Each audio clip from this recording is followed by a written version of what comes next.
pela restauração intelectual do Brasil. Diário do Comércio, 4 de setembro de 2006. Os artigos que publiquei aqui em 13 e 27 de fevereiro rendem até hoje cartas e perguntas que não posso responder uma a uma. Refletem não só o anseio inatendido de conhecimento por parte de tantos estudantes brasileiros, mas uma necessidade mais profunda e geral. Um país não pode sobreviver por muito tempo sem alguma vida intelectual na qual se enxergue e se reconheça como unidade histórica, cultural e espiritual. Isso falta totalmente no Brasil de hoje. As discussões públicas entre pessoas supostamente letradas perdem-se em fatos isolados, em tagarelice ideológica sem nenhum proveito, ou na exteriorização fortuita de impressões, exteriorização fortuita de impressões grupais totalmente alienadas. Já não apreendem nem a nação como conjunto, nem muito menos a sua situação no mundo, na civilização, na história. O Brasil tornou-se invisível a si mesmo, e na treva geral crescem monstros. Talvez o mais feio deles seja justamente a esperança cretina de livrar-se de todos os outros a curto prazo, mediante ações práticas na esfera política, saltando sobre a necessidade prévia da restauração intelectual. Nenhum ser humano ou país está mais louco do que aquele que acredita poder resolver todos os seus problemas primeiro para tornar-se inteligente depois. A inteligência não é o adorno do vitorioso, é o caminho da vitória. Não é a cereja do bolo, é a fórmula do bolo. Quando chegarão os brasileiros a compreender uma coisa tão óbvia? Quando chegarão a compreender que nem tudo pode ser resolvido com formulinhas prontas, com pragmatismo rotineiros, com improvisos imediatistas ou mesmo com técnicas da moda, por avançadas que sejam, se não há por trás delas uma inteligência bem formada, poderosa, capaz de transcendê-las infinitamente e só por isso, capaz de manejá-las com acerto? A sólida estupidez do petismo triunfante é a culminação de pelo menos 100 anos de desprezo ao conhecimento. A aposta obsessivamente repetida no poder mágico da ignorância esperta levou finalmente ao resultado inevitável, a bancarrota cultural, moral e política. Não há nada mais urgente neste país do que criar uma geração de estudantes à altura das responsabilidades da inteligência. Ao dizer isso, estou consciente de pedir urgência para uma tarefa que, por sua natureza, é de longuíssimo prazo. A vida intelectual não se improvisa, resulta da confluência feliz de inumeráveis trajetos existenciais pessoais numa nova linguagem comum, laboriosamente construída com materiais absorvidos a duras penas de tradições milenares. Quando a urgência imperiosa vem amarrada à demora invencível, o espírito humano é testado até o máximo da sua resistência. Nada mais difícil do que aliar a intensidade do esforço contínuo à longa espera de resultados incertos. Contra o desespero, em tais circunstâncias, o único remédio está na fórmula de Goethe. É urgente ter paciência. Aos leitores deste jornal, empresários na maioria, digo sem rodeios, a responsabilidade de vocês nisso é enorme. As universidades tornaram-se instrumentos do crime organizado, empenhados em tapar bocas, paralisar consciências, destruir talentos, perverter vocações, secar todas as fontes de uma restauração possível e, é claro, gastar dinheiro público. Custam caro e só servem para o mal. É preciso inventar o quanto antes novas formas de estruturação social da vida intelectual e torná-las economicamente viáveis. Só o empresariado pode tomar essa iniciativa. Só ele tem capacidade de organização e de aglutinação de recursos para isso. O sistema dos think tanks talvez funcione se assimilado com a devida seriedade e adaptado eficazmente às condições brasileiras. Os modelos da Heritage Foundation, da Atlas Foundation, do Hudson Institute estão aí para ser estudados. Nos Estados Unidos, eles tornaram-se centros irradiantes de energia positiva capaz de contrabalançar e, com frequência, vencer o ativismo imbecilizante dos comissários do povo universitários. Enquanto isso, posso sugerir aos candidatos a membros de uma hipotética intelectualidade brasileira do futuro algumas normas gerais que talvez o ajudem na escuridão ambiente a encontrar o caminho. A formação da inteligência se dá em dois planos simultâneos, o propriamente intelectual ou cognitivo e o espiritual ou inspiracional. O que você sabe depende de quem quer ser. O modelo do que você pode ser depende do que sabe. A ligação entre os dois planos é ignorada pelo ensino atual, porque ele nem mesmo entende que existe uma dimensão espiritual, embora às vezes fale dela até demais, confundindo-a com o simples culto religioso, com a moral ou com a psicologia. No plano intelectual, o estudante deve esforçar-se para obter a mais alta qualificação possível, adotando como modelos da sua autoeducação as práticas melhores registradas historicamente, as da Academia Platônica, do Liceu Aristotélico, da Universidade Europeia do século XIII, com seus ecos residuais na filosofia cristã moderna, por exemplo, La Vie Intellectuelle de Padre Sertilanges e Conselhos sur la Vie Intellectuelle de Jean Guiton. Não sei como é que se pronuncia essa expressão. CONSEILS espaço SURE espaço LA espaço VIE espaço INTELLE CTUELLE espaço DE, aliás, espaço DE não, de Jean Guitton, GUITTON, da intelectualidade superior alemã no século XIX e austríaca no começo do século XX, tal como descrita, por exemplo, nos depoimentos de Eric Wegelin, Otto Maria Carpo e Marjorie Perloff, e, last not least, da tradição americana de liberal education. O objetivo primeiro da educação superior é negativo e dissolvente. Consiste em desaculturar, no sentido antropológico do termo, desfazer os laços que prendem o estudante à sua cultura de origem, as noções consagradas do nosso tempo, a ilusão corrente da superioridade do atual e fazer dele um habitante de todos os tempos, de todas as culturas e civilizações. Não se pode chegar a nada sem um período de confusão e relativismo devido à ampliação ilimitada dos horizontes. Não basta saber o que pensaram Abraão e Moisés, Confúcio e Lao Tseu, Péricles e Sócrates, ou os monges da era patrística. É preciso um esforço para perceber o que perceberam, imaginar o que imaginaram, sentir o que sentiram. Não se preocupe em arbitrar, julgar e concluir. Em todas as ideias que resistiram ao tempo, o bastante para chegar até nós a um fundo de verdade. Apegue-se a esse fundo e faça sua coleção de verdades, não se impressionando muito com as contradições aparentes ou reais. Aprenda a desejar e amar a verdade como quem quer que se apresente. Acostume-se a conviver com as contradições, já que você não terá tempo nesta vida para resolver senão um número insignificante delas. A educação universitária brasileira é toda ela anti-educação, já que visa somente a inculcar no aluno a mentalidade dominante da classe acadêmica atual, quando não o slogan partidário da semana, julgando o passado à luz do presente e nunca o presente à luz do passado. Isso é prender o estudante no provincianismo temporal, ou cronocentrismo, como costumo chamá-lo, ainda mais lesivo do que qualquer etnocentrismo geográfico, racial, religioso ou político. Todas as épocas são iguais perante Deus, ensinava Leopold von Ranke.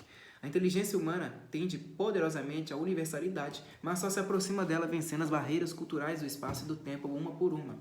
Resista ao triunfalismo presunçoso da atualidade. Quando ler o que algum pensador de hoje acha de Platão, pergunte o que Platão acharia dele. Em 99% dos casos você verá que o suposto progresso do conhecimento veio amplamente neutralizado por um concomitante progresso da ignorância. Jean Forestier, em Les Conditions de l'Esprit Scientifique, não sei como é que se pronuncia isso, acho que é as condições do espírito científico, observava que ao lado da história do saber seria preciso escrever a história do esquecimento. Comece já. Não digo isso genericamente. É de uma norma muito prática que estou falando. Quando lê os clássicos, use tudo, absolutamente tudo o que vier a aprender com eles como instrumento analítico para a compreensão do presente, incluída nisso a sua própria vida pessoal. Fora o conteúdo filosófico e sapiencial, mais geral, há tesouros de sociologia, de psicologia e de ciência política em Confúcio, em Shankara, em Platão, em Aristóteles, em Dante, em São Tomás, em Shakespeare. Uma longa convivência com esses sábios lhe dará uma ideia do que seja a verdadeira autoridade intelectual, da qual seus professores na universidade são caricaturas grotescas. Não se deixe iludir por erros de detalhe que a ciência moderna se gaba de ter superado. Quase sempre a superação é ilusória, só serve para logo adiante ser superada por sua vez. Você lê nos manuais, por exemplo, que Galileu superou a física de Aristóteles. Durante 4 séculos, essa bobagem foi repetida como verdade terminal. Só por volta de 1950, os estudiosos perceberam que a física de Aristóteles não era uma física, mas uma metodologia científica geral, bem mais sutil do que Galileu poderia jamais ter percebido e muito bem adequada às necessidades da ciência mais recente. Os famosos erros assinalados por Galileu existiam, mas eram detalhes secundários que não afetavam de maneira alguma o conjunto da proposta. Qualquer que seja a questão em estudo, busque atender a 3 condições. 1. Abrangência máxima da informação básica. 2. O conhecimento do status questionis, já explico. E 3. A variedade das perspectivas. A abrangência da informação obtém-se trocando a absorção casual pela pesquisa sistemática das fontes. Uma lista bibliográfica o mais completa possível é o melhor começo em qualquer investigação. Se você souber somente os títulos e datas dos livros publicados sobre determinado assunto, já terá uma visão inicial bem apropriada do problema antes mesmo de ler o primeiro deles. Não se perca, porém, na multidão de trabalhos acadêmicos atuais, a maioria deles produzida só por exigência administrativa ou carreirismo. Comece com as obras mais antigas e isso facilitará a seleção das mais recentes. O status questionis, estado da questão, é a evolução dos debates sobre um determinado ponto desde a origem da discussão até hoje. O conhecimento do status questionis distingue o erudito profissional do palpiteiro amador. Todos os professores universitários que conheço no Brasil, com exceções que não chegam a meia dúzia, são palpiteiros amadores. Esqueça-os. Aprenda 3 ou 4 línguas e só use o português para ler material universitário de Portugal, que é muito bom em todas as áreas. Se não puder sair do Brasil fisicamente, saia intelectualmente. O que há de valioso na nossa cultura passada assimila-se em 2 anos no máximo, com exceção da obra de Mário Ferreira dos Santos, que leva uma vida inteira, mas que você pode carregar debaixo do braço na sua fuga para fora do país ou para dentro de si mesmo. A variedade das perspectivas consiste na habilidade de pensar um problema exatamente como pensaram os diversos autores que trataram dele. Isso exige algo mais que leitura inteligente, exige capacidade de se identificar imaginativamente com a visão de cada um enquanto a está estudando, sem se preocupar em julgá-la ou contestá-la, mas sabendo que mais cedo ou mais tarde ela será julgada e contestada automaticamente quando você passar a leitura de outros autores. Deixe que a discussão na sua mente vá se montando sozinha aos poucos com os vários materiais contraditórios que colhe das leituras. No momento em que a acumulação de material chegar a abranger o campo inteiro do status questions, você terá uma experiência intelectual maravilhosa. Quando os vários ângulos pelos quais enxerga um problema não refletem apenas a sua imaginação, mas tudo aquilo que de melhor e mais inteligente se escreveu a respeito ao longo dos tempos, as conclusões a que chega já não são meras opiniões pessoais, já são conhecimentos em sentido pleno. Isso não quer dizer que você descobriu a verdade, é claro, mas significa que se aproximou dela tanto quanto possível a parte mais dedicada e mais séria da humanidade. Seu horizonte já não será da subjetividade individual, será o do conhecimento humano. Você talvez ainda seja um anão, mas já estará sentado sobre os ombros de gigantes. Para avançar no plano espiritual, o estudante deve estar aberto à realidade do transcendente e do infinito, tendo ante essa dimensão a atitude gnoseologicamente apropriada e psicologicamente obrigatória de admiração contemplativa, temor reverencial e confiança existencial. Para muitas pessoas hoje em dia, sobretudo os ditos intelectuais, essa percepção é inacessível e até inconcebível. Não por coincidência, são as pessoas que mais opinam a respeito, umas teorizando a sua própria incapacidade sob a forma de tagarelice materialista, cientificista, agnóstica, etc., outras tratando de disfarçá-la por meio de conversas estereotipadas sobre religião, estados místicos, esoterismo, alquimia, etc. Essas duas modalidades de tergiversação podem requerer muito estudo, e vidas inteiras se gastam no seu cultivo. O estudante deve aprender a reconhecer ambas à distância e fugir delas mais que depressa. Caso pertença a alguma confissão religiosa, o estudante deve tomar seus ensinamentos como mistérios simbólicos cujo conteúdo não é fácil de discernir e cujo influxo vivificante pode secar pela adesão prematura a interpretações dogmáticas e receituários morais prontos. A religião não é uma doutrina para ser acreditada ou uma tábua de mandamentos morais exteriores como um código civil. É um conjunto de acontecimentos de ordem histórico-espiritual, cuja notícia nos chega pelas escrituras sagradas e pela tradição. Esses acontecimentos podem, em parte, ser confirmados historicamente, mas não podem ser historicamente compreendidos, pois prosseguem até hoje e seu sentido só se elucida nesse prosseguimento, na medida que você toma ciência de que eles o envolvem pessoalmente.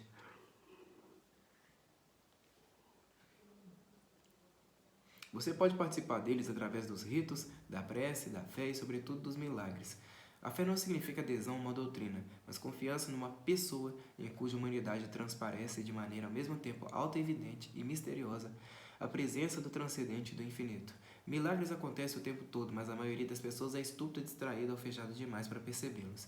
Mesmo a experiência reiterada das preces atendidas, carregada do inevitável desconforto cognitivo da desproporção entre a causa aparente e o efeito real, pode ser neutralizada ex post facto por meio de racionalizações de um puerilismo atroz que muitos chamam de ciência.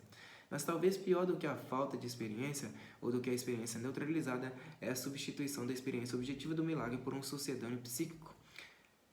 Uma emoção, um subjetivo não sei que, a que alguns dão o nome pomposo de meu encontro com Jesus, minha fé, ou coisa assim, sem entender que com isso sobrepõem os seus estados de alma à realidade suprema do próprio Deus. Deus se manifesta nos fatos do mundo, da natureza, da história, no curso objetivo da vida de cada um, não fazendo afagos não fazendo afagos na alma de quem quer que seja. Por incrível que pareça, são esses afagos o máximo que alguns esperam encontrar na religião, enquanto outros, ateus ou até sacerdotes, acreditam piamente que ela consiste nisso, na melhor das hipóteses, e tiram daí consequências que lhes parecem muito científicas, como fez o clássico da cretinista antropológica americana Edward Sapir, ao definir a religião como busca da paz de espírito, que se também pode alcançar com um comprimido de Valium. O estudante tende a aprender a fugir dessas vulgaridades, mesmo ao preço de colocar entre parênteses toda a questão religiosa até melhor entendimento. Espírito e personalidade, Diário do Comércio, 31 de janeiro de 2013. O espírito é aquele que só chega a nós pelo pensamento, mas que o pensamento por si não pode nem criar nem alcançar. O espírito é a verdade do pensado, a qual por definição está para além do pensamento, mesmo nos casos em que este cria o seu próprio objeto. Quando, por exemplo, criamos mentalmente um triângulo, este já traz em si todas as suas propriedades geométricas que o pensamento nesse instante ainda ignora por completo. E quando ele as tiver descoberto, uma a uma, ao longo do tempo, terá de confessar que estavam no triângulo em modo simultâneo antes que as apreendesse. E mesmo quando apreende uma só, apreende algo que está no triângulo e não nele próprio. Não há na esfera do mental nenhuma diferença entre pensar o falso e pensar o verdadeiro. O pensamento só se torna veraz quando toca algo que está para além dele, algo que não se reduz de maneira alguma ao ato de pensar e nem ao pensamento pensado. Esse algo é o que chamamos verdade. Como se vê no exemplo do triângulo, a verdade está para além do pensamento até mesmo quando o objeto deste é criado pelo próprio pensamento. O pensamento não domina e não cria veracidade, nem mesmo dos objetos puramente pensados. A verdade só aparece para além de uma fronteira que o pensamento enxerga, mas não transpõe. A verdade é o reino do espírito. A verdade é espírito, mesmo quando apreendida num objeto material. Nossos sentidos podem apreender a presença de um objeto, mas não podem por si decidir se essa presença é real ou imaginária. O pensamento tende a intervir, colocando perguntas que completem e corrigem a mera impressão. Ele o faz em busca da verdade do objeto, mas quando chega a tocar nela, sabe que está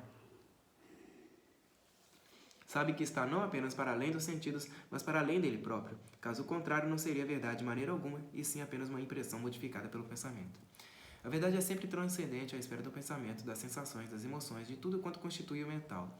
Os testes de QI não medem a quantidade da atividade mental, mas a sua eficiência em transcender-se é apreender a veracidade do objeto, a sua capacidade de vislumbrar para além da esfera do pensado, o reino do espírito. Essa capacidade não se chama pensamento, mas inteligência. Ela é inteiramente alheia à quantidade, intensidade ou elegância formal do pensamento. De pensar morreu um burro, diz o ditado. Pensar falsidades dá tanto trabalho, às vezes até mais, do que chegar à verdade. O pensamento bom não é aquele que se compraz na riqueza dos seus próprios movimentos, mas aquele que se recolhe humildemente para dar passagem à inteligência, à percepção da verdade. A correção formal do pensamento pode ser importante às vezes, mas o pensamento por si não tem como apreender sequer a verdade da sua própria correção formal. Tomar consciência da correção formal de um silogismo não é um pensamento, é a percepção instantânea, intuitiva, se quiserem, de um nexo necessário entre dois pensamentos. Se não fosse assim, seria apenas um terceiro pensamento cujo nexo com os outros dois teria por sua vez de ser provado silogisticamente e assim por diante até a consumação dos séculos. Mesmo a mera veracidade formal é veracidade e transcende o pensamento. Pessoas que pensam muito são só por si chamadas de intelectuais, mas isso é errado. A vida do intelecto só começa na fronteira em que o pensamento se apaga para dar lugar ao vislumbre da verdade. Tanto o pensamento quanto as impressões, a memória ou as emoções não fazem senão acumular motivos para que a verdade surja depois de uma percepção instantânea. Essa acumulação pode ser longa e trabalhosa, mas não é nunca a finalidade, a meta de si própria. Toda educação da inteligência deveria ter essas obviedades em conta, mas isso tornou quase impossível numa época em que virou as costas à própria noção da verdade, para não falar do espírito, substituindo-a pela de projeção subjetiva, adequação, utilidade, interesse de classe, criação cultural, etc., como se todas essas noções não afirmassem implicitamente a sua própria veracidade e não restaurassem assim, meio às tontas, aquilo que desejariam suprimir.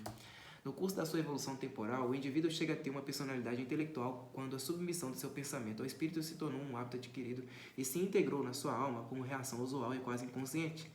Esse sentido estrito, conduziu o estudante a essa passagem de nível, seria o objetivo de toda a educação superior, mas a redução das universidades à condição de escolas profissionais ou de centros de adestramento ideológico para militantes veio a tornar esse objetivo inteiramente utópico, elitizando em vez de democratizar o acesso aos bens superiores do espírito como prometem fazê-lo todos os governos do mundo. O caminho de certo não está bloqueado para os estudantes que têm iniciativa pessoal e alguns recursos. O problema é que a conquista de uma personalidade intelectual num ambiente que desconhece a mera existência dessa possibilidade humana, o caso sem dúvida do meio universitário brasileiro hoje em dia, é fonte de inumeráveis dificuldades psicológicas para o estudante, a começar pela quase impossibilidade de encontrar pessoas do mesmo nível de consciência com as quais possa ter diálogo e amizade. A personalidade intelectual só pode ser compreendida desde outra personalidade intelectual. O diálogo com indivíduos desprovidos dela é uma transmissão sem receptor, a ocasião de mal-entendidos e sofrimentos sem fim. Sites. Site oficial de Olavo de Carvalho, www.olavdecarvalho.org. Mídia Sem Máscara, MSM, www.mídiasemmascara.org. Canal MSM no YouTube, http://www.youtube.com/user/canal com C maiúsculo, MSM também maiúsculos. True Outspeak, http://www.blogtalkradio.com/olavo. Seminário de Filosofia, www.seminariodefilosofia.org. The Inter-American Institute, http://www.theinteramerican.org.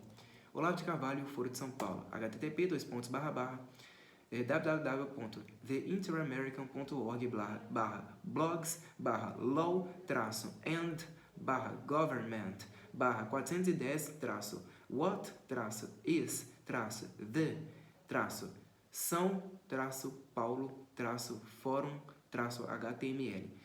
São Paulo, Fórum, sem acento, sem tio, tudo minúsculo. E, bom, vamos finalizar aqui. Sobre o organizador. Felipe Moro Brasil é escritor, jornalista e redator. Nasceu no Rio de Janeiro em 18 de maio de 1981. Trabalhou em agências de publicidade, produtora de cinema e empresas de comunicação. É coautor da antologia Contra a Juventude de 2007, que reúne textos publicados no site Tribuneiros. Escreveu resenhas para o Jornal do Brasil no período de 2008 e 2009. Criou o blog do PIN, seu apelido, em 2010 e naquele mesmo ano virou colaborador do site Mídia Sem Máscara, criado por Olavo de Carvalho.